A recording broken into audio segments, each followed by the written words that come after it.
أعوذ بالله من الشيطان الرجيم. بسم الله الرحمن الرحيم. الحمد لله رب العالمين الرحمن الرحيم مالك يوم الدين إياك نعبد وإياك نستعين اهدنا الصراط المستقيم صراط الذين أنعمت عليهم غير المغضوب عليهم ولا الضالين. الحمد لله رب العالمين والصلاة والسلام على أشرف المرسلين وعلى آله وصحبه أجمعين أما بعد رب اشرح لي صدري ويسر لي أمري واحلل عقدة من لساني يفقهوا قولي حق المسلم قال النبي صلى الله عليه وسلم حق المسلم على المسلم خمس ഒരു മുസ്ലിമിനോട് എത്ര ബാധ്യതകളുണ്ട്? ഒരുപാട് ബാധ്യതകളുണ്ട്, ഒരുപാട് ഉത്തരവാദിത്തങ്ങളുണ്ട്. നിങ്ങൾ നിങ്ങൾ സ്റ്റുഡൻ്റ് എന്നുള്ള കാര്യം എടുത്ത് നോക്കുകയാണെങ്കിൽ നിങ്ങളുടെ ഫസ്റ്റ് പ്രയോറിറ്റി എന്താണ്? സ്റ്റഡിയാണ്. നിങ്ങളുടെ ജോലി എന്താ? പഠിക്കുക എന്നുള്ളത്. ബാപ്പാന്റെ ജോലി എന്താ? വീട്ടിലേക്ക് ഏൺ ചെയ്യുക, സമ്പാദ്യം, പൈസ ഉണ്ടാക്കുക, കൊണ്ടുവരിക. ബാക്കിയുള്ള കാര്യങ്ങളൊക്കെ വാപ്പ ചെയ്യും. വീട്ടിൽ ഉമ്മാന്റെ ജോലി എന്താ? കുക്ക് ചെയ്യുക, വീട് നന്നായിട്ട് കെയർ ചെയ്യുക, മക്കളെ കാര്യങ്ങൾ ശ്രദ്ധിക്കുക. എന്ന പോലെ നിങ്ങളുടെ ജോലി എന്താ? നിങ്ങളുടെ ജോലി തീറ്റ ഉറക്കം കളിയാണോ? അല്ല, തീറ്റ ഉറക്കം കളിയല്ല. അതങ്ങനെ നടക്കട്ടെ. പക്ഷെ മെയിൻ നിങ്ങളുടെ ജോബ് എന്താണ്? സ്റ്റഡി എന്നാണ്, പഠിക്കുക എന്നുള്ളതാണ്. ഓക്കെ, 5 കടമകൾ, 5 ബാധ്യതകളാണ് പറഞ്ഞുകൊണ്ടിരുന്നത്. ഒന്നാമത്തെ എന്തായിരുന്നു? ഹംദാന് കഴിഞ്ഞ ക്ലാസ്സിൽ ഉണ്ടായിരുന്നോ? ഒരു മുസ്ലിമിന് ഹക്കായിട്ടുള്ള 5 കടമകളെ പറ്റി പറഞ്ഞുകൊണ്ടിരുന്നു കഴിഞ്ഞ 2 ക്ലാസ്സുകളിൽ. അതിൽ ഒന്നാമത്തെ കാര്യം എന്താ പറഞ്ഞത്? അറിയില്ല മീൻസ് മുഹമ്മദ് അലി ആ ഫോണ് ചെരിച്ച് വെക്കടാ, ഒരു ടേബിളിൽ വെക്ക്. വീഡിയോ എല്ലാവരും ഓൺ ചെയ്തിട്ട് ഫോൺ ലാൻഡ്സ്കേപ്പിൽ വെച്ചിട്ട് വീഡിയോ ഓൺ ആക്കിയിരിക്ക്. എന്നിട്ട് പങ്കെടുക്ക് മീറ്റിംഗിൽ. മിൻഷ ക്ലാസ്സിൽ അറ്റൻഡ് ചെയ്ത ആളാ. ഒന്നാമത്തെ കാര്യം സലാം പറയലല്ല. സലാം പറയല് ബാധ്യത. പക്ഷെ ആരെങ്കിലും സലാം പറഞ്ഞാൽ അത് മടക്കണം എന്നുള്ളതാണ്. കാരണം എല്ലാവരും ഇപ്പൊ സലാം പറഞ്ഞോളണമെന്നില്ല. ചിലപ്പോൾ തിരക്കിട്ട് എന്തെങ്കിലും പോകുന്ന ആളുകൾ ഉണ്ടാവും. സലാം പറയുന്നതിന് തന്നെ ചില മര്യാദ ഉണ്ട്. മേലുള്ള ആള് താഴെയുള്ള ആളോട്, മുതിർന്ന ആള് താഴെയുള്ള കുട്ടി മുതിർന്നവരോട്, ഗ്രൂപ്പുള്ള ആളിനോട് സിംഗിളായിട്ട് നടന്നു പോകുന്ന ആള്, ട്രാവൽ ചെയ്യുന്ന ആള്, വണ്ടിയിൽ ഡ്രൈവ് ചെയ്യുന്ന ആള്, നടന്നു പോകുന്ന ആളോട്, ഇങ്ങനെ അതിനൊരു ഉണ്ട് അല്ലെ. ഇപ്പൊ ഞാൻ നിങ്ങളോട് സലാം പറയാ, അസ്സലാമു അലൈക്കും വറഹ്മത്തുള്ളാഹ്. അപ്പൊ നിങ്ങൾ എന്ത് ചെയ്യും? പറ വഅലൈക്കുമുസ്സലാം വറഹ്മത്തുള്ളാഹി വബറകാത്ത്. ഇതാണ് സലാമിന്റെ ഒരു കാര്യം. പിന്നെ അതൊന്നാമത്തെ കാര്യം. രണ്ടാമത്തെ കാര്യം എന്താണ്? രണ്ടാമത്തെ കാര്യം ഹിബ, രോഗിയെ കാണാൻ പോവുക. രോഗസന്ദർശനം. രോഗിയെ കാണാൻ പോവാന്ന് മാത്രമല്ല, നമ്മൾ ഒരു രോഗിനെ കാണാൻ പോയാൽ മുഹമ്മദ് അലി ആ ഫോണ് ലാൻഡ്സ്കേപ്പിൽ വെക്ക്, ഫോണ് തൊട്ട് കളിക്കല്ലേ, ക്ലാസ്സിൽ ഇരിക്ക്, ഔദുബില്ല പറ, ഇബ്ലീസിനോട് ഗോ പറ. എല്ലാവരും വീഡിയോ ഓഫ് ചെയ്തിരിക്കുന്ന എല്ലാവരും വീഡിയോ ഓൺ ചെയ്യാം. എന്നിട്ട് ഓൺ ചെയ്തിട്ട് ഫോണ് തൊടാതിരിക്കുക, ലാപ്ടോപ്പ് തൊടാതിരിക്കുക, മൗസ് എടുക്കാതിരിക്കുക, കീബോർഡ് തൊടാതിരിക്കുക. കീബോർഡും മൗസിന്റെ ഒന്നും ഒരു ആവശ്യം ഈ മീറ്റിംഗിൽ ഇല്ല. റൈറ്റ്? ശ്രദ്ധിച്ചോളുക. രണ്ടാമത്തെ കാര്യം രോഗസന്ദർശനമാണ് പറഞ്ഞത്. മൂന്നാമത്തെ കാര്യം എന്താണ് പറഞ്ഞത്?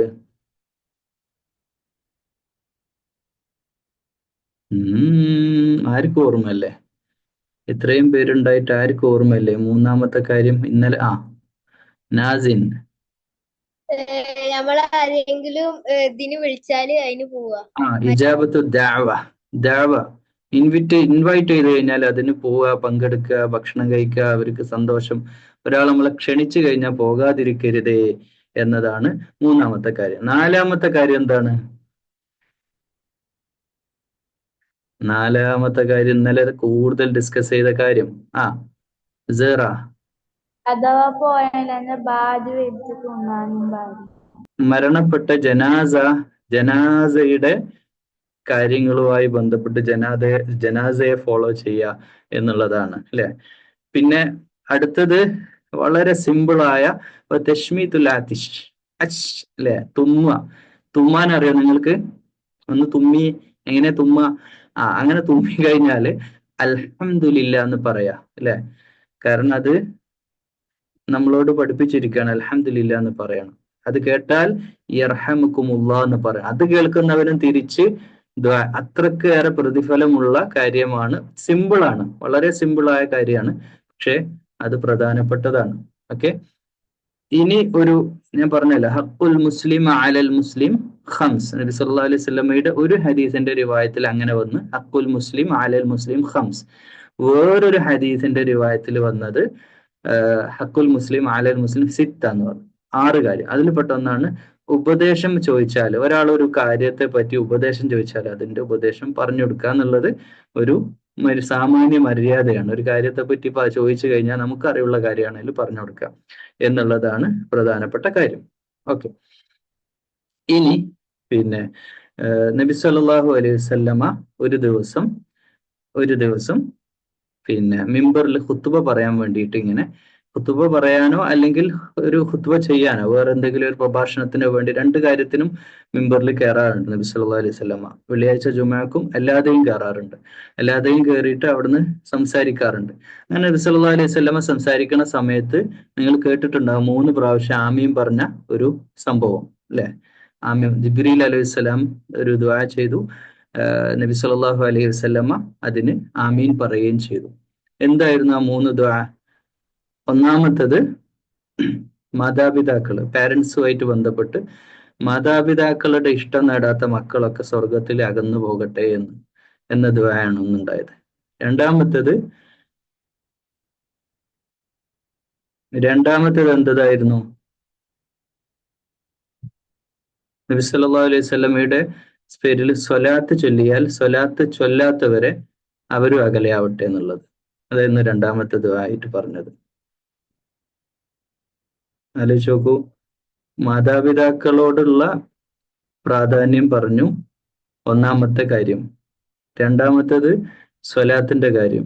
എന്നിട്ട് മൂന്നാമത് പറയുന്ന അല്ലെങ്കിൽ മൂന്നാമത് പറയാണ്, ഒരു റമദാൻ വന്നിട്ട് ആ റമദാൻ ഒരാൾക്ക് യൂസ്ഫുൾ ആയിട്ടില്ലെങ്കിൽ അയാളും അകലെയായി പോകട്ടെ എന്ന് പറയാം. റമദാൻ നോമ്പ് പ്രയോജനപ്പെടുത്തിയവർക്ക് സ്വർഗത്തിൽ കിട്ടുന്ന ഒരു ഗേറ്റ് ഉണ്ട്, റമദാന്റെ ഗേറ്റ്. ആർക്കെങ്കിലും അറിയാം ആ ഗേറ്റിന്റെ പേര്? നൗറിൻ, റയ്യാൻ, ബാബു റയ്യാൻ എന്ന കവാടമാണ്. അതിലൂടെ എൻട്രി ചെയ്യാൻ പറ്റുമെന്നാണ് പറയപ്പെടുന്നത്. അതായത് റമദാനിലൂടെ മാത്രം നമുക്ക് എന്ത് ചെയ്യാൻ പറ്റും? സ്കോർ ചെയ്യുക.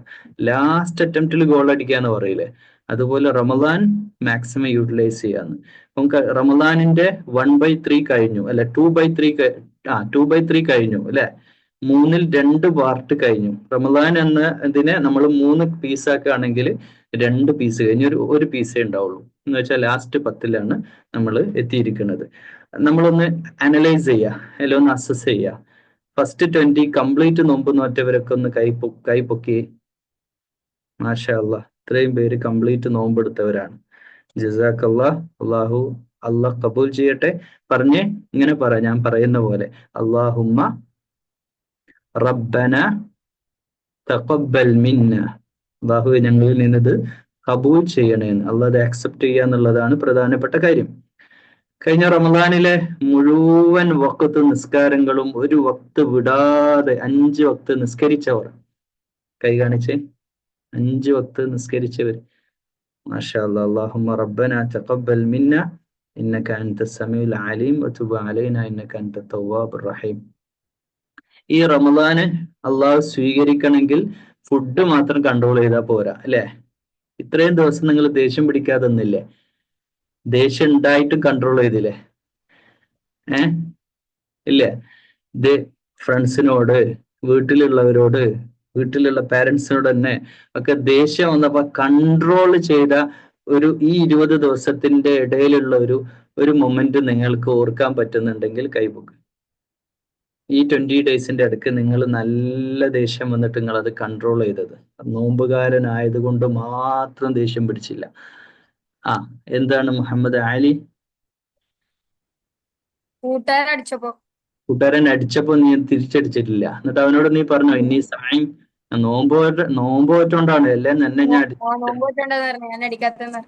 അതും ആ ഡയലോഗ് പറഞ്ഞില്ലേ, നോമ്പുള്ളതുകൊണ്ടാണ്, അല്ലെങ്കിൽ നിന്റെ കാര്യം ഒന്ന് തീരുമാനമാവുമായിരുന്നു എന്ന് അവനോട് തിരിച്ച് പറയുകയും ചെയ്തിട്ടുണ്ട്. ജൗഹർ, ജോക്കറിനെ വിളിച്ചു തമാശയായി. എന്നിട്ട് ഞാന് അത് സെൽഫ് കൺട്രോൾ ചെയ്ത് അല്ലെ? ഓക്കെ, ഈ വിളികളില്ലേ, നാവുകൊണ്ടുള്ള വിളികൾ, അത് കൺട്രോൾ ചെയ്യണം, പൂർണ്ണമായിട്ട് കൺട്രോൾ ചെയ്യണം.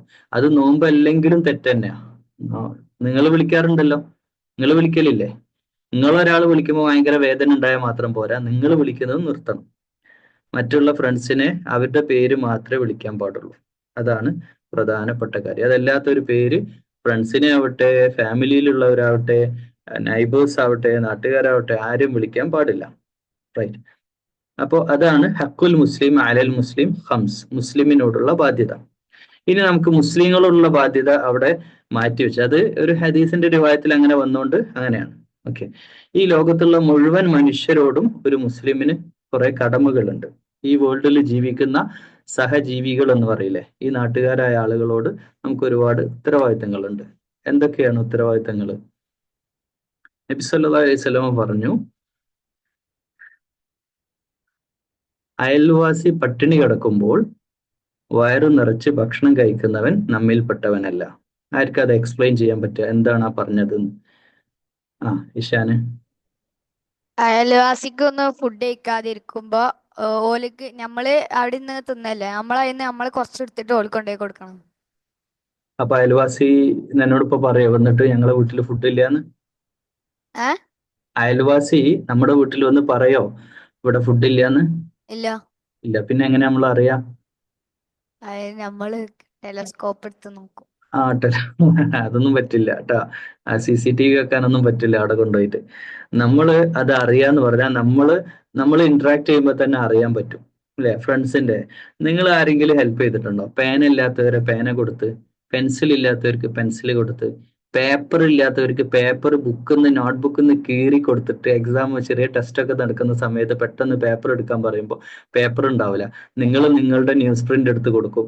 അല്ലെ നിങ്ങൾ നിങ്ങളുടെ എറൈസർ ചോദിച്ചു കൊടുക്കാത്തവരുണ്ട്, പിശുക്കന്മാര്. എറൈസർ പറഞ്ഞ എത്ര ഒരു വേർഡ് തെറ്റിപ്പോയത് മയക്കാൻ വേണ്ടി ചോദിച്ചിട്ട് ഞാൻ തരില്ല. ഇങ്ങനെയൊക്കെയുള്ള കുട്ടികളുണ്ട്. അങ്ങനെയുള്ള കുട്ടികളൊന്നും കുട്ടികൾ എന്ന് പറയാൻ പറ്റില്ല, അവരെ വല്ല മൃഗങ്ങൾ എന്നൊക്കെ പറയേണ്ടി വരും. മനുഷ്യൻ ആണെങ്കിൽ മനുഷ്യത്വം ഉണ്ടാവണം. എന്താണ് ഹ്യൂമാനിറ്റി? നിങ്ങൾ മനുഷ്യത്വം എന്ന് കേട്ടണോ? മനുഷ്യന്റെ ഗുണങ്ങളൊന്ന് എണ്ണി പറഞ്ഞേ, ഓരോരുത്തർ പറഞ്ഞ ഓരോ മനുഷ്യന്റെ ഗുണങ്ങൾ ആർക്കൊക്കെ പറയാൻ പറ്റുക? മനുഷ്യനായാൽ എന്തൊക്കെ ഗുണം വേണം? സീറ. ആളുകൾക്ക് ഉപകാരം ചെയ്യുന്ന ആളായിരിക്കണം അല്ലെ? ഏതെങ്കിലും ഒരു പശുവിന് ഉപകാരം ചെയ്യുന്ന കണ്ടിട്ടുണ്ടോ? മൃഗങ്ങളൊന്നും ഉപകാരം ചെയ്യുന്ന കാണില്ല. നാസിൻ. പരസ്പര സഹായം. അതിനെ സഹായിക്കുക അല്ലെ, ഹെൽപ്പ് ചെയ്യുക. മനുഷ്യന് ഒറ്റയ്ക്ക് ജീവിക്കാൻ കഴിയോ? ഇല്ല. നമ്മളെല്ലാവരും മറ്റുള്ളവരാൽ സഹായിക്കപ്പെടുന്നവരാണ്. നിങ്ങൾ ഇട്ടിരിക്കുന്ന ഡ്രസ്സ് നിങ്ങൾ ഉണ്ടാക്കിയതാ ആണോ? അല്ലല്ലോ. നമ്മൾ ഇട്ടിരിക്കുന്ന ഡ്രസ്സ് നമ്മൾ ഉണ്ടാക്കിയല്ല. ആരാ ഉണ്ടാക്കിയത്? പറയാൻ പോലും പറ്റില്ല അല്ലെ? ആരോ ഉണ്ടാക്കിയ ഡ്രസ്സ് നമ്മൾ ഇട്ടിരിക്കുന്നത് അല്ലേ? ഇന്ന് ഫുഡ് കഴിച്ചില്ലേ? ഇന്നലെ ഇന്നൊക്കെ ഫുഡ് കഴിച്ചില്ലേ? ആ ഫുഡ് ആരുണ്ടാക്കിയതാ?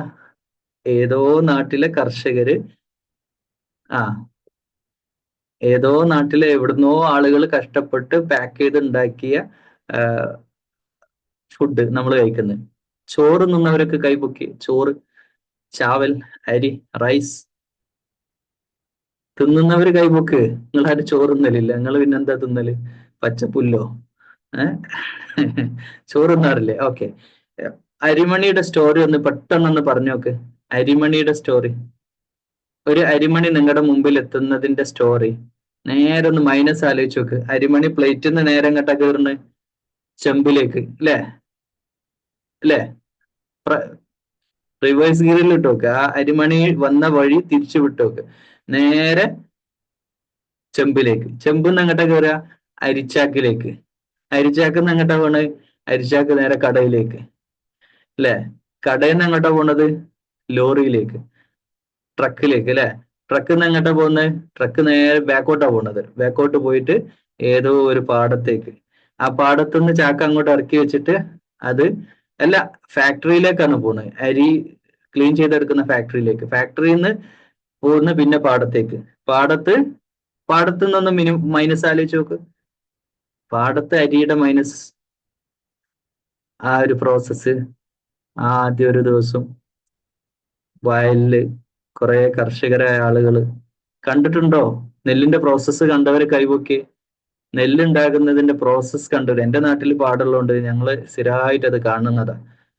വയലുള്ള നാട്ടുകാരൊക്കെ, വയലുണ്ടോ നാട്ടില്? പാടമുണ്ടോ? നെൽകൃഷി ഉണ്ടോ? ആ നെല്ല് നിങ്ങൾ ആലോചിച്ച് നോക്കൂ. ഇപ്പൊ ഒക്കെ ട്രാക്ടറായി. പിന്നെ അതിനു മുമ്പ് കാളയായിരുന്നു. എൻ്റെ ചെറുപ്പത്തിലൊക്കെ സ്കൂളിൽ പോകുമ്പോൾ നമ്മൾ അതിങ്ങനെ സ്കൂളിൽ പോകുമ്പോൾ നോക്കി നിൽക്കും. കാളയുണ്ടോ? കാളയുടെ ഒരു കലപ്പ എന്ന് പറഞ്ഞ സാധനം. അതുകൊണ്ട് ഇങ്ങനെ ഉഴുത് മറിച്ച് പിന്നെ അതിൽ വെള്ളം വെച്ച് പിന്നെ അതിലേക്ക് ചെറുങ്ങനെ പിന്നെ നെല്ല് വിതറി പിന്നെ ആ നെല്ല് കുറച്ച് വളർന്ന് ചെറിയ കതിരാവുമ്പോൾ ആ കതിരെടുത്തിട്ട് കുത്തി വെക്കാൻ അതൊക്കെ കുറെ ആളുകൾ കൂടി എത്ര ശ്രമമാണ്. ചളിയിൽ നടന്ന് പണ്ട് പറയാറുണ്ട്, കർഷകരായ ആളുകൾ ചേറിൽ കാല് കുത്തുന്നത് കൊണ്ടാണ് നമ്മൾ ചോറിൽ കൈ കുത്തുന്നതെന്ന്. മനസ്സിലായില്ലേ? അതുപോലെ ചേറായ അതിൽ കർഷകർ പണിയെടുത്ത് അവരാരൊക്കെയോ. നീ ഒരു ചോദ്യം ചോദിക്കട്ടെ, അത് കർഷകരെല്ലാരും മുസ്ലിങ്ങളായിക്കൊള്ളുന്നുണ്ടോ? ഹിന്ദുക്കളും ക്രിസ്ത്യാനികളും ഒക്കെ കൃഷി ചെയ്യുന്നവരില്ലേ?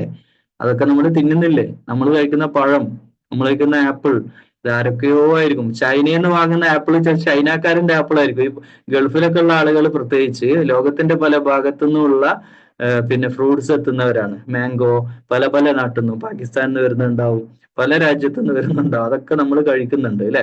അപ്പോ എല്ലാവരോടും നമ്മൾ കടപ്പെട്ടിരിക്കുന്നു. നമ്മൾ ഭക്ഷണം കഴിക്കുന്നതിന് നമ്മുടെ രാജ്യത്തോട്, നമ്മുടെ നാട്ടുകാരോട്, ലോകത്തോടൊക്കെ നമ്മൾ ഞം ഇങ്ങനെ തിന്നുന്നത് നമ്മുടെ മാത്രം എഫേർട്ടിന്റെ പിന്നിലല്ല. അത് ഒരുപാട് ആളുകൾ നമുക്ക് ഹെൽപ്പ് ചെയ്യുന്നത് കൊണ്ടാണ് നമ്മൾ ഇങ്ങനെയൊക്കെ ഭക്ഷണം കഴിക്കുന്നത്. ഓക്കെ, ഇനി ഈ അരിമണിയുടെ പ്രോസസ്സിങ് കുക്ക് ചെയ്ത് പാരൻസ് വീട്ടിലെത്തിക്കുന്നതിന്റെ പിന്നിൽ ഉപ്പ എടുക്കുന്ന അധ്വാനം. ഉപ്പാന്റെ ജോലി അറിയുന്നവർ കൈപ്പൊക്ക്. ഉപ്പാന്റെ ജോലി എന്താന്ന് അറിയുന്നത്, എന്റെ ഫാദേഴ്സിന്റെ ജോലി, ഒക്കുപ്പേഷൻ, തൊഴിൽ എന്താന്ന് അറിയുന്നവര്? ഓക്കെ, പെട്ടെന്ന് പറഞ്ഞേ. മുഹമ്മദ് അലി എന്താടാ? ബിസിനസ് ആണ്. ബിസിനസ്. എന്ത് ബിസിനസ് ആടാ? Super market. Super market. Okay. അലിയുടെ ഉപ്പ? വള്ളത്തിന്റെ supply. Water supply.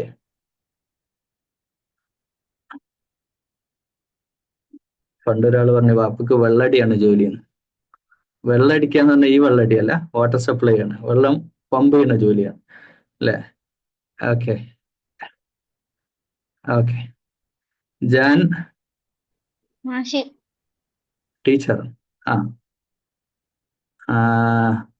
Ayan water supply. അല്ല, വാട്ടർ സപ്ലൈ അല്ല, മരത്തിന്റെ ബിസിനസ്. ടിമ്പർ ബിസിനസ് എന്ന് പറയുന്നത് അല്ലേ? ഓക്കെ, അങ്ങനെയൊക്കെ കുറെ ജോലി അടക്കട്ടെ. നിങ്ങൾക്ക് അറിയാലോ ജോലി. അത് ഈസി ആണോ റിസ്ക് ആണോ ആ ജോലി? ഈസി എന്നുള്ളവർ വലത്തെ കൈ ഇങ്ങനെ കാണിക്കും, റിസ്ക് എന്നുള്ളവർ ഇടത്തെ കൈ ഇങ്ങനെ. വാപ്പാന്റെ ജോലി നല്ല ബുദ്ധിമുട്ടുള്ള ജോലിയാന്നുള്ളവർ, വാപ്പാന്റെ ജോലി തന്നെ ഞാനും ചെയ്യുന്നുള്ളവർ കൈവൊക്കെ. ഞാൻ വലുതായാൽ എന്റെ വാപ്പാന്റെ ജോലി ഞാനും ഏറ്റെടുക്കും. ഫോർ എക്സാമ്പിൾ, വാപ്പ തേങ്ങ വലിക്കുന്ന ആളാണെങ്കിൽ ഞാൻ വലുതായിട്ട് ഞാൻ അടിപൊളി ഒരു തേങ്ങ വലിക്കാരനാവും അല്ലേ? അങ്ങനെയാണ് നിങ്ങൾ വിചാരിക്കുന്നത്? നിങ്ങൾക്ക് നിങ്ങളുടെ വാപ്പന്റെ ജോലി ഏറ്റെടുക്കാണ്. ഇഷാന്റെ വാപ്പന്റെ ജോലി എന്താടാ? IT engineer, website creator. എനിക്ക് പറ്റിയ പണി തന്നെ അല്ലേ? ഓക്കെ. ഓരോരുത്തർക്കും ഓരോ സ്കില്ല് ഉണ്ടാവും. പഠിച്ചവൻ കൊടുത്തത് സ്കില്ലുണ്ട്. എല്ലാവർക്കും എല്ലാ പണിയും പറ്റൂല കേട്ടോ. എല്ലാവർക്കും എല്ലാ പണിയും പറ്റൂല. അത് ഓരോരുത്തർക്കും ഓരോ പണിയല്ല. ഓരോരുത്തരുടെ സ്കില്ലിനനുസരിച്ചുള്ള ജോബ് ഉണ്ട്. ഞാൻ പോയിരുന്നു, ഞാൻ എഞ്ചിനീയറിങ് കഴിഞ്ഞ് പിന്നെ രാജസ്ഥാനിലെ ഒരു ഫാക്ടറിയിലൊക്കെ പോയിട്ട് ജോലി ചെയ്താണ്. അതൊന്നും നമുക്ക് ടീച്ചിങ്, ഒരാൾക്ക് ടീച്ചിങ് സ്കില്ലുള്ള ആൾ പോയിട്ട് എഞ്ചിനീയർ ആയിട്ട് കാര്യമല്ല. മനസ്സിലായില്ലേ? ഓക്കെ. അതുപോലെ ഓരോരുത്തർക്കും ഓരോ സ്കില്ലുണ്ട്. ചിലർക്ക് നല്ല ചിത്രം വരയ്ക്കാൻ കഴിവുണ്ടാവും, ചിലർക്ക് പിന്നെ അതുപോലെ തന്നെ അക്കൗണ്ട്സിൽ മാത്സ് ആയിരിക്കും, ചിലർക്ക് ഭയങ്കര കഴിവായിരിക്കും ചില കുട്ടികൾക്ക് മാത്സിൽ, ചിലർക്ക് ലിംഗ്വിസ്റ്റിക് ഏരിയയിലായിരിക്കും നല്ല ലാംഗ്വേജ് ഫ്ലുവൻസി ആയിരിക്കും, ഹിന്ദിയും ഇംഗ്ലീഷും ഒക്കെ സംസാരിക്കാൻ പറ്റും. അപ്പൊ ആ ഏരിയയിൽ നിന്നുകൊണ്ടുള്ള ജോലിയാണ്.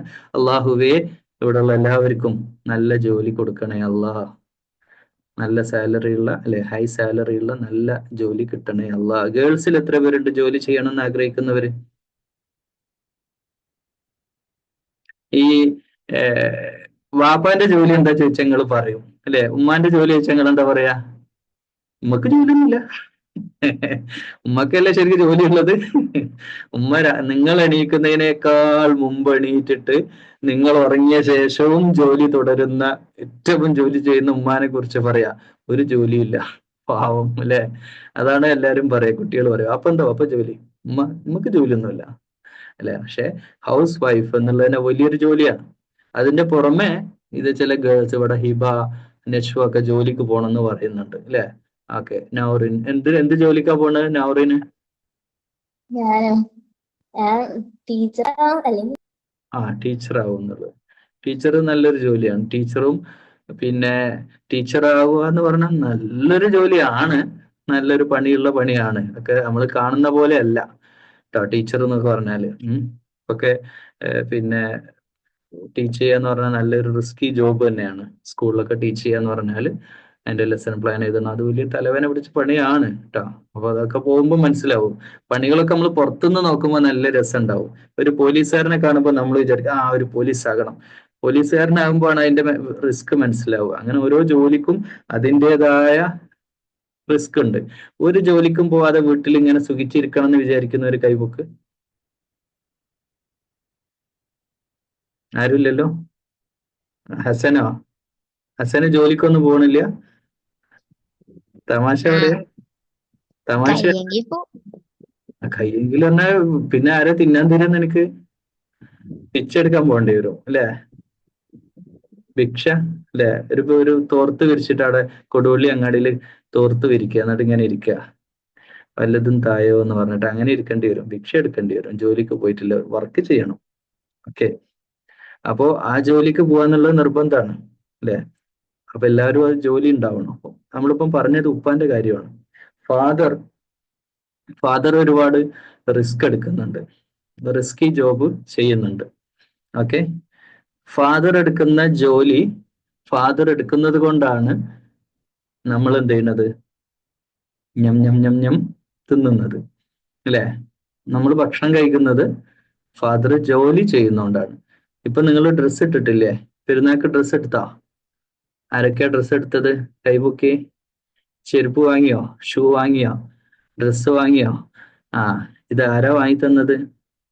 ഉപ്പ അല്ലെ. ഉപ്പ അത് വാങ്ങി തന്നിട്ടുണ്ടെങ്കിൽ ആ ഉപ്പാക്ക് നിങ്ങൾ എന്താണ് തിരിച്ചു കൊടുക്കുന്നത്? ഉപ്പാക്ക് നിങ്ങൾ എന്താ റിട്ടേൺ കൊടുക്കുന്നത്? ഉമ്മാന്റെ കാര്യമല്ല പറഞ്ഞ, ഉപ്പാന്റെ കാര്യം. ഉപ്പ നിങ്ങൾക്ക് ഡ്രസ്സ് എടുത്ത് തരുന്ന, ഭക്ഷണം തരുന്ന, ചോക്ലേറ്റ് വാങ്ങി തരുന്ന, അത് വേണം ഇത് വേണം, എന്താ നിങ്ങൾ കൊടുക്കുന്നത് തിരിച്ച്? ഹസൻ എന്താടാ കൊടുക്കുന്നത്?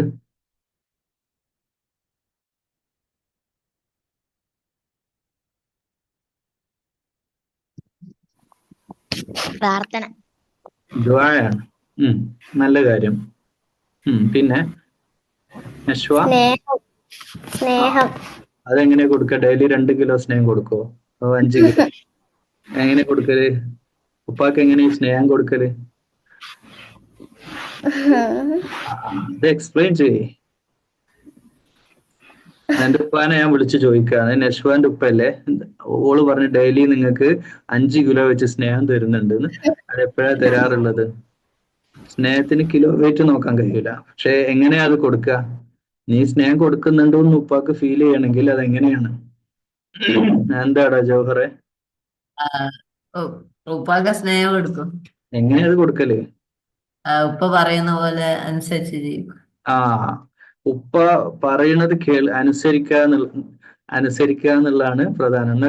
എന്നിട്ടാണ് 50 ദിർഹംസ് വാങ്ങി ടാക്സി വിളിച്ചു പോയത് ഇഫ്താറിന്, സ്വന്തം പോക്കറ്റിൽ നിന്ന് പൈസ എടുക്കാതെ, പോക്കറ്റ് മണി എടുക്കാതെ. ആണോ? അതിന്റെ ഉപ്പ സ്നേഹത്തിൽ തന്നു. സ്നേഹത്ത് തന്നാണ് അല്ലെ. സ്നേഹത്തിൽ തരും. എങ്ങനെ സ്നേഹത്തിൽ തരിക? ചോദിച്ച് ഉറപ്പിക്കുമ്പോ പിന്നെ കൊടുക്കല്ല, എന്ത് ചെയ്യാനാ? മക്കളായി പോയില്ലേ? പിടിച്ചിട്ട് ജനലിലൂടെ പുറത്തേക്ക് ഇടാൻ പറ്റുമോ? അല്ലെ? വെറുപ്പിക്കും ചെറിയ മക്കള് അല്ലെ? വലിയ പ്രയാസവും ബിസിനസ്സിലൊക്കെ ബുദ്ധിമുട്ടില്ല. നമ്മൾക്ക് അറിയില്ല ഉപ്പാന്റെ ബുദ്ധിമുട്ട് എന്തൊക്കെയോ അടങ്ങാറിൽ നിൽക്കുന്ന സമയത്തായിരിക്കും വന്നിട്ട് വെറുപ്പിക്കുക ചില മക്കള്. മഹാ വെറുപ്പി. നിങ്ങളെ കാണുമ്പോൾ തന്നെ ഉപ്പ എണീറ്റ് ഓടാൻ തോന്നും. അതാ വരുന്ന സാധനം അല്ലെ?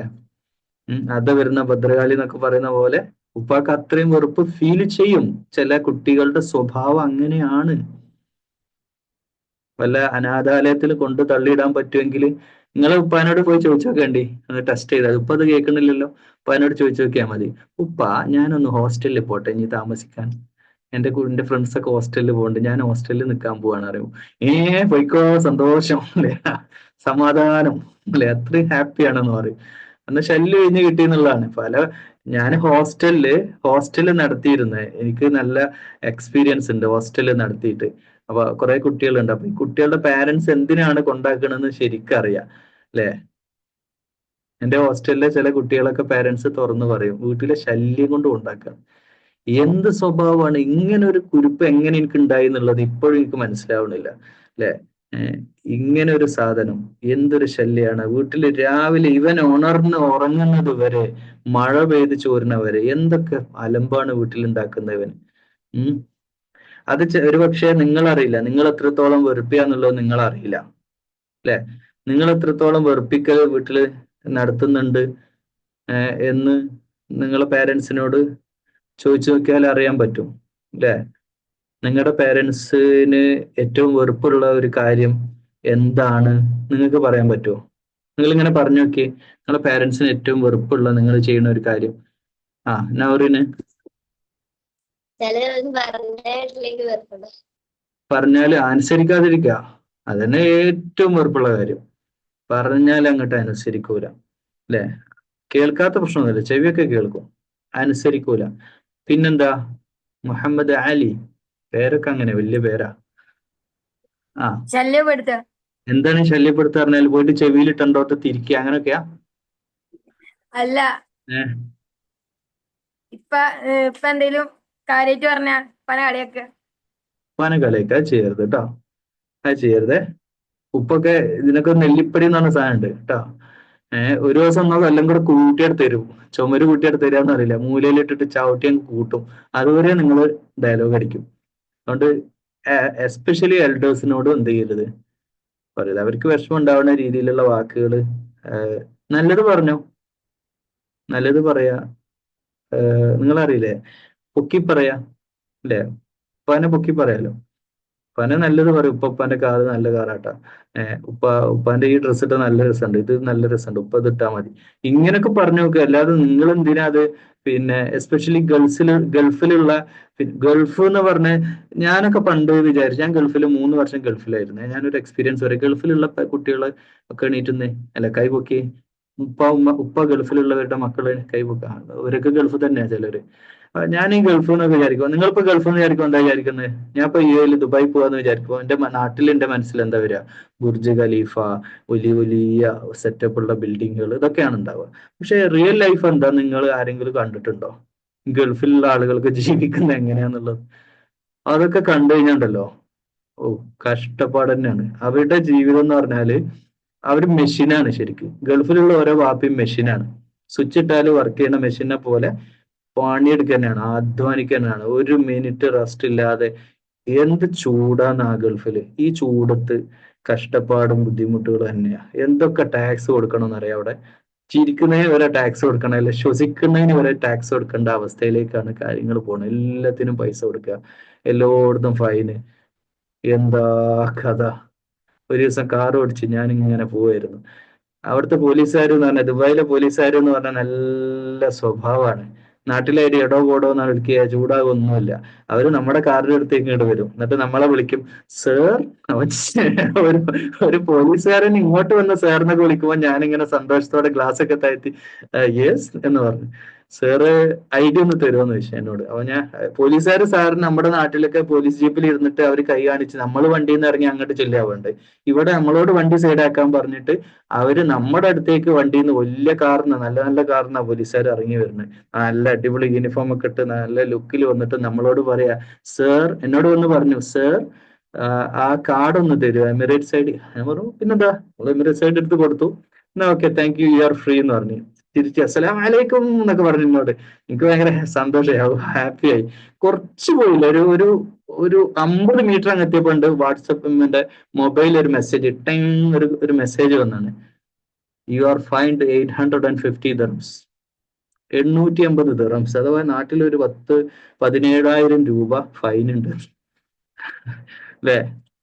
ഇങ്ങനെയാണ് അവിടുത്തെ പോലീസുകാരുടെ ആറ്റിറ്റ്യൂഡ് അല്ലെ. അങ്ങനെ ഞാൻ അന്വേഷിച്ചപ്പം നമ്മുടെ കാറിന്റെ മുമ്പിൽ ഒരു മാഷാ അല്ലാന്ന് എഴുതിയിരുന്നു. അത് റെഡ് കളറിലാണ് എഴുതിയത്. അപ്പൊ അതിന്റെ പേരിലാണ് ഈ ഫൈൻ ഇട്ടത്. അത്രേ, റെഡ് കളർ പറ്റില്ല എന്നാണ് ദുബായിലെ നിയമം. അവിടെ ഇതൊക്കെ നമ്മളപ്പോ എല്ലാം അറിയുന്നത്. ഇങ്ങനെയൊക്കെയാണ് അവസ്ഥകൾ, റൈറ്റ്. അപ്പോ ഓരോ ഗൾഫുകാരനും, പ്രവാസികൾ എന്ന് പറഞ്ഞാല് പിന്നെ അവിടുത്തെ അന്തരീക്ഷം, നിങ്ങൾ ഗൾഫിൽ പോയവരൊക്കെ കൈപൊക്കി. ഗൾഫിൽ വല്ലപ്പോഴും ഒരാഴ്ച ഒരു മാസം നിന്ന് വന്നവരല്ല, അവിടെ താമസിച്ചവർക്ക് അറിയാം അതിന്റെ റിസ്ക്. ഇപ്പം ഗൾഫിലുള്ളവരിപ്പോ ഉണ്ടല്ലോ, യുഎയിലുള്ളവർ ആരൊക്കെയായിരുന്നു, അവരൊക്കെ പോയോ? ജൗഹർ, ജിയ അല്ലെ. ജൗഹർ, ഞാനൊരു കാര്യം പറയാം, ജൗഹറിന് ഫീൽ ചെയ്യണമെന്നൊക്കെ. നമ്മൾ പള്ളിയിൽ പോകുമ്പോ ചില സമയത്ത് നമ്മൾ പള്ളിയിൽ പോകുന്നത് തണുത്ത കാറ്റടിച്ചിട്ട് പള്ളിയുടെ ഉള്ളിൽ AC ഇടൂല അവര് തണുപ്പ് കാലത്ത്. അപ്പോ ഓടെ ചെയ്യാം പള്ളിയിലേക്ക്. കാരണം എന്താ വെച്ചാൽ ഈ തണുത്ത കാറ്റ്, സുബൈക്കൊക്കെ തണുത്ത കാറ്റിൽ നിന്ന് രക്ഷപ്പെടാൻ ഓടി പള്ളി കയറും. കാരണം പള്ളിയുടെ ഉള്ളിൽ AC ഇല്ല, അപ്പൊ ഒരു ചൂട് കിട്ടും. അതിന് വേണ്ടിയിട്ട് ഒരു കാലത്ത് നമ്മൾ ഓടും. പിന്നെ അതിന്റെ നേരെ ഓപ്പോസിറ്റ്, ചൂട് കാലത്ത് ചൊട്ട് പൊള്ളുന്ന തീക്കാറ്റിന്റെ AC കിട്ടാൻ വേണ്ടിയിട്ട് പള്ളിയിലേക്ക് ഓടും. മനസ്സിലായ? ഈ രണ്ടവസ്ഥയും, എക്സ്ട്രീം തണുപ്പും എക്സ്ട്രീം ചൂടും, ഇതാണ് ഗൾഫിന്റെ ഏറ്റവും ഒരു ഭീകരമായ ഒരു അവസ്ഥ. ഡ്രസ്സൊക്കെ നനഞ്ഞ് കുളിച്ചിട്ടുണ്ടാവും, വിയർത്ത് കുളിച്ച് നമ്മൾ കുറച്ചൊന്ന് നടന്നാൽ തന്നെ ഭയങ്കര ഹ്യൂമിഡിറ്റിയാണ്. ഇതൊക്കെ സഹിച്ചിട്ടാണ് ഓരോ പാരന്റും അവിടെ നിൽക്കുന്നത്. അതിലൊക്കെ അപ്പുറം ഫാമിലിയെ മിസ് ചെയ്യുന്നുണ്ട് ഗൾഫിലുള്ള ഓരോ ഉപ്പക്കും. മക്കളൊക്കെ കൂടെ നിൽക്കേണ്ടത്, അല്ലെ വീട്ടിലുള്ള പരിപാടികളിലൊന്നും പങ്കെടുക്കാൻ കഴിയാതെ അവരവിടെ സ്പെൻഡ് ചെയ്യുന്നു. ഗൾഫിലുള്ളവരുടെ കാര്യം, ഈ നാട്ടിലുള്ളവരുടെ കാര്യം ഇങ്ങനെയൊക്കെ തന്നെ. ജോലിക്ക് പോകുന്നിടത്ത് എന്തൊക്കെ പ്രഷറാണ്, എന്തൊക്കെ പ്രശ്നങ്ങളാണ്. അപ്പൊ ഇതൊക്കെ സഹിച്ചുകൊണ്ടാണ് ഓരോ ഉപ്പയും എന്ത് ചെയ്യണത്, വീട്ടില് ഏൺ ചെയ്തിട്ട് സമ്പാദ്യം ഉണ്ടാക്കുന്നു. അപ്പോ വീട്ടില് നിങ്ങള് ഉപ്പയുടെ പൈസന്റെ കാര്യത്തിൽ നിങ്ങൾ ശ്രദ്ധിക്കുന്ന ഇത്ര പേരുണ്ട്? മനസ്സിലായില്ല? ഓവറായിട്ട് ചില മക്കൾ ചെലവാക്കും. അപ്പം ഒരു ടൂർ പോയിന്ന് വിചാരിച്ചു, ടൂറിന് നിങ്ങൾക്ക് ഒരു 3000 ഇന്ത്യൻ റുപ്പീസ് ആയി.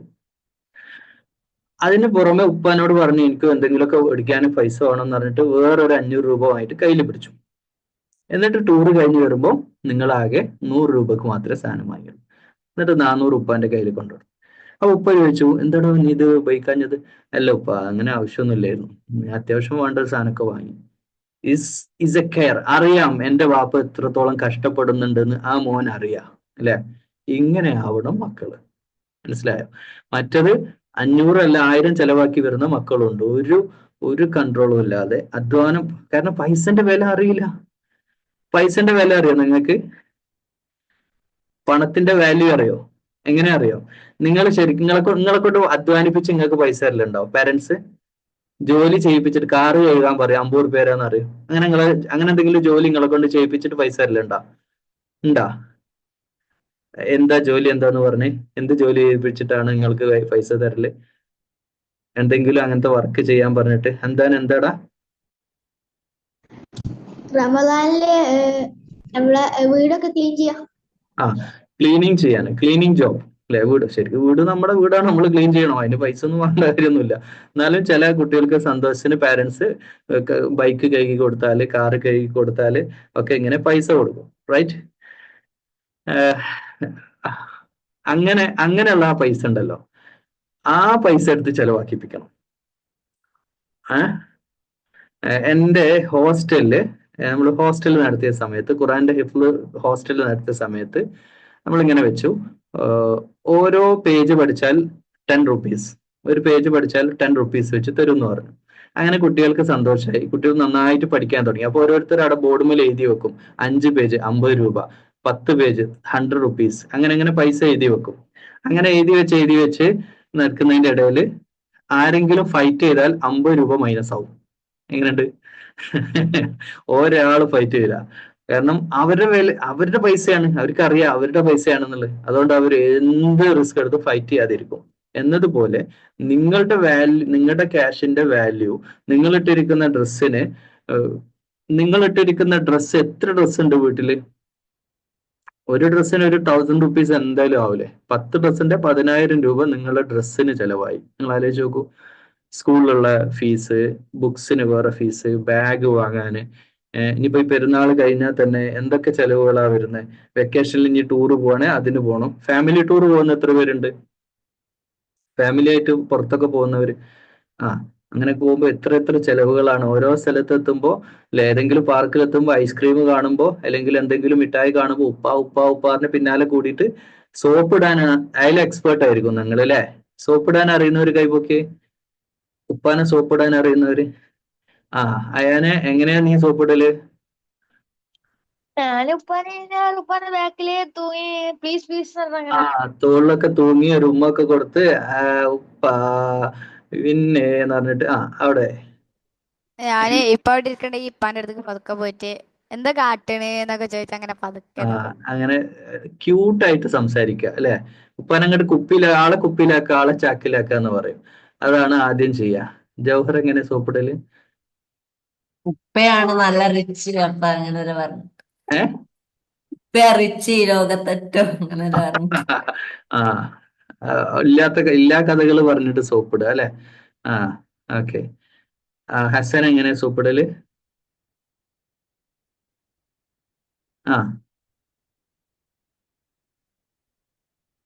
എന്റെ സൗണ്ട് കിട്ടണ്ടേ?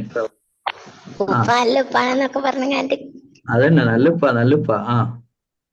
എന്താണ് സാറേ, ഞാന് ഉപ്പാനോട് പറയും, ഞാനിപ്പോ പറയണൊക്കെ കേട്ടോളാ, ഞാനിന്നൊന്ന് വെറുതെ ചെയ്യില്ല എന്നൊക്കെ പറയും. വേറൊന്നും ചെയ്യില്ല, നല്ലതന്നെ ചെയ്യും. എന്തെങ്കിലും ഈ ചില ഉപ്പമാരുടെ ഒരു ക്യാരക്ടറാണ്. ഉപ്പമാർ ഇങ്ങോട്ട് പറയും, ഇന്നലെ എന്നോട് അത് ചെയ്യരുതെന്ന് 100 വട്ടം പറയും, എന്നിട്ട് നീ അത് ചെയ്തില്ലേ, എന്നിട്ട് നിനക്ക് ഇന്നിപ്പോ പൈസയും വേണം അല്ലെ എന്ന് പറഞ്ഞിട്ട് അത് ബ്ലോക്ക് ചെയ്യും. അപ്പൊ പറയും ഞാൻ അങ്ങനെ ചെയ്യില്ല, ഞാൻ ഇനി ഒരിക്കലും അങ്ങനെ ചെയ്യില്ല, അപ്പൊ ഞാൻ ഇപ്പൊ പറഞ്ഞവനെന്ന് പറഞ്ഞിട്ട്. കാരണം നിങ്ങൾക്ക് അപ്പൊ ആ കാര്യം നേടി കിട്ടണം. അങ്ങനെയാണ് പിന്നെ ഉപ്പാനെ സോപ്പിടുക. ആലോചിച്ച് നോക്കൂ. അങ്ങനെയൊക്കെ ആണെങ്കിലും ഒരു കെയറിങ് ഉപ്പാക്ക് കൊടുക്കണം. ഉപ്പാക്ക് മാത്രമല്ല ഉമ്മാക്കും. നിങ്ങൾ തിരിച്ചെന്ത് കൊടുക്കണു എന്നുള്ളതാണ്. ശരിക്ക് നമ്മളിപ്പോ നിൽക്കുന്നത് ഉപ്പാന്റെ വീട്ടിലാണ് അല്ലെ? എത്ര ലക്ഷം രൂപ മുടക്കിയ വീടാണ്? എത്ര ലക്ഷം ഉണ്ട് നിങ്ങളെ വീട്ടിന് വേണ്ടിയിട്ട് മുടക്കിയെന്നൊന്ന് നിങ്ങൾക്ക് അറിയോ? 50 ലക്ഷം, 25 lakhs, 30 lakhs. ഇപ്പോഴും വീട് കടത്തിലായിരിക്കും. ഉപ്പാക്ക് കട ഉണ്ടോ അല്ലേ നിങ്ങൾക്ക് അറിയോ? കടമുള്ള ഉപ്പാന്റെ മക്കളൊക്കെ ഒന്ന് കൈപൊക്കിയേ. നിങ്ങൾക്ക് അറിയണ്ടേ? നിങ്ങൾ അതുപോലും അറിയിക്കാതല്ലേ വളർത്തിയിട്ടുള്ളത് അല്ലെ? നിങ്ങൾക്ക് അറിയോ കടം ഉണ്ടോന്ന്? കടമുണ്ട് അല്ലെ? അപ്പൊ ആ കടവും അതൊക്കെ നിങ്ങൾ ആലോചിച്ചു. ഇത്രയേ കടങ്ങളൊക്കെ ആയിട്ട് അങ്ങനെ കഷ്ടപ്പാട് തന്നെയാണ് അല്ലെ? ഇൻഷാ അള്ളാ ഞാൻ വലുതായിട്ട് നല്ലൊരു ജോലിയിലേക്ക് എത്തിയിട്ട് എന്റെ ഉപ്പാനെയും ഉമ്മാനെയൊക്കെ പൊന്നുപോലെ നോക്കുന്നുള്ളവരൊന്ന് കൈപൊക്കി. ഇൻഷാ അള്ളാ നല്ല ജോലിയിലെത്തുന്നു ഇൻഷാ അള്ളാ അല്ലെ? അയ്യോ മാഷാ അള്ളാ, അള്ളാ ബർക്കത്ത് ചെയ്യട്ടെ. പക്ഷെ ഒരു പ്രശ്നമുണ്ട്. ഈ കൈ മാത്രം പൊങ്ങിയാ പോരാ. അതിനു വേണ്ടി നിങ്ങൾ ഇപ്പൊ ചെയ്യേണ്ടത് എന്താ? നാളെ നല്ലൊരു ജോലിയിലൊക്കെ എത്താൻ ഇപ്പൊ നിങ്ങൾ ചെയ്യേണ്ടത് എന്താണ്? പറ. ജാന് പറ. പഠിക്കണം. പട്ടക്കുമ്പളം മാർക്കുമായി വന്നാല് ആര് ജോലി തരാനാണ്? മാത്സ് എടുക്കുമ്പോഴത്തേക്ക് തല കറങ്ങുക അല്ലെ? ഇംഗ്ലീഷ് എടുക്കുമ്പോഴത്തേന് മേലോട്ട് നോക്കിക്കുക. എന്നിട്ടാണ് ഉപ്പാനോട് സ്നേഹം പറയുന്നത്. നമുക്ക് ഇത്രയും പൈസ മുടക്കി നമ്മളെ സ്കൂളിൽ പഠിപ്പിക്കുമ്പോ നമ്മുടെ മാക്സിമം എഫേർട്ട് എടുത്ത് എല്ലാവർക്കും എല്ലാവരും പോലും പഠിക്കാനൊന്നും കഴിയില്ല. നമ്മൾ നന്നായി പഠിക്കുക. ഇഖ്റ ബിസ്മി റബ്ബിക അല്ലദീ ഖലഖ് അല്ലെ? വായിക്കുക, പഠിക്കുക, നന്നായിട്ട് പെർഫോം ചെയ്യുക, സ്കൂളിൽ നല്ല മാർക്ക് സ്കോർ ചെയ്യുക. അവർക്കാണ് നാളെ ഹൈ ലെവല് ജോബ്, നല്ല കാറ്, നല്ല വീട്, നല്ല ജോലി അവർക്കുള്ളതാണ്. അതുകൊണ്ട് നന്നായി പഠിക്കുക എന്നുള്ളത് നാളത്തെ നമ്മുടെ ഫ്യൂച്ചറിന് വേണ്ടി കൂടിയുള്ളതാണ്. അതുകൊണ്ടാണ് പേരൻസ് നമ്മുടെ പിന്നാലെ കൂടിയിട്ട് നമ്മളോട് പഠിക്കാൻ നിരന്തരം പറഞ്ഞുകൊണ്ടിരിക്കുന്നത്.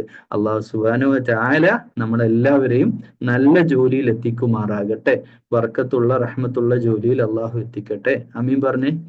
നമ്മുടെ കഷ്ടപ്പെടുന്ന എല്ലാ പ്രയാസങ്ങളുടെയും ഇടയിലും ജീവിതത്തിൽ നമ്മുടെ പാരൻസിന് റഹ്മത്തും ബർക്കത്തും അള്ളാഹു കൊടുക്കട്ടെ. അള്ളാഹുവേ ഞങ്ങളുടെ പാരൻസിനെ കാക്കണേ അല്ലാഹ്. ദുആ ചെയ്തേ. ഇതല്ലേ അവർക്കും കൊടുക്കാൻ പറ്റുന്ന ഏറ്റവും വലിയ ഗിഫ്റ്റ്, നമ്മുടെ ഹൃദയം തട്ടിയുള്ള ദുആയാണ് അല്ലെ? അതാണ് ഏറ്റവും പ്രധാനം. നിങ്ങൾക്ക് ചെയ്യാൻ പറ്റുന്നതിൽ ഏറ്റവും പ്രധാനപ്പെട്ട കാര്യം ദുആയാണ്. അല്ലാഹുമ്മ റബ്ബിർഹംഹുമാ കമാ റബ്ബയാനി സഗീറ. ഈ ദുആ എപ്പോഴും പ്രാർത്ഥിക്കുക. നമ്മൾ ഒരുമിച്ച് പ്രാർത്ഥിക്കുമ്പോൾ അല്ലാഹുമ്മ റബ്ബിർഹംഹുമാ കമാ റബ്ബയാന സഗീറ, اللهم اغفر للمؤمنين والمؤمنات والمسلمين والمسلمات والأحياء منهم والأموات إنك مجيب الدعوات يا قاضي الحاجات. اللهم ربنا أجرنا من النار، اللهم ربنا أجرنا من النار، اللهم رب زدنا علما نافعا وعملا متقبلا ورزقا حلالا طيبا، اللهم أعنا على ذكرك وشكرك وحسن عبادتك. അള്ളാഹുവെ വരുന്ന 10 ദിവസങ്ങൾ കൂടുതൽ അമൽ ചെയ്യാനും മറ്റെല്ലാ അനാവശ്യ കാര്യങ്ങളൊന്നും മാറി ഗെയിം, റീൽസ്, വീഡിയോ, യൂട്യൂബ്, ഇതൊക്കെ ഇനിയുള്ള 10 days അതെല്ലാം ഒഴിവാക്കുക. ഇത് വെരി ഇമ്പോർട്ടന്റ് ആണ്. ഗെയിംസ്, മൈനർ ഗെയിംസ്, വെറുതെ ഇരിക്കരുത്. ഇതൊക്കെ മാറ്റി വെച്ചിട്ട് ഖുർആൻ ഇനിയുള്ള 10 days മാക്സിമം എത്ര ഖുർആൻ, ഒരു ആയത്തിന് 10 കൂലിയാണ്, ഒരു അക്ഷരത്തിന്, ഒരു ഹർഫിന് 10 കൂലിയാണ്. എത്ര ഓതുന്ന അത്രയും നല്ലതാ. അത്രയും അള്ളാഹു നമുക്ക് റഹ്മത്ത് ചെയ്യും, ബർക്കത്ത് ചെയ്യും. ധാരാളം ഖുർആനെ കൊണ്ട് രാത്രികൾ പരമാവധി എന്ത് ചെയ്യുക, ഓതിക്കൊണ്ട് പ്രയോജനപ്പെടുത്തുക. എക്സാം കഴിയാനായി അല്ലെ? സ്കൂളുകളിൽ പരീക്ഷ ഉള്ളവർ അതൊക്കെ കഴിയാറായി. പരീക്ഷ കഴിയുന്നതോടുകൂടി ഫുള്ളി ഇൻവോൾവ് ആയിട്ട് നന്നായി പഠിക്കാൻ ശ്രമിക്കുക. അള്ളാഹു ബർക്കത്ത് ചെയ്യട്ടെ. അസ്സലാമു അലൈക്കും വറഹ്മത്തുള്ളാഹി വബറകാതുഹു.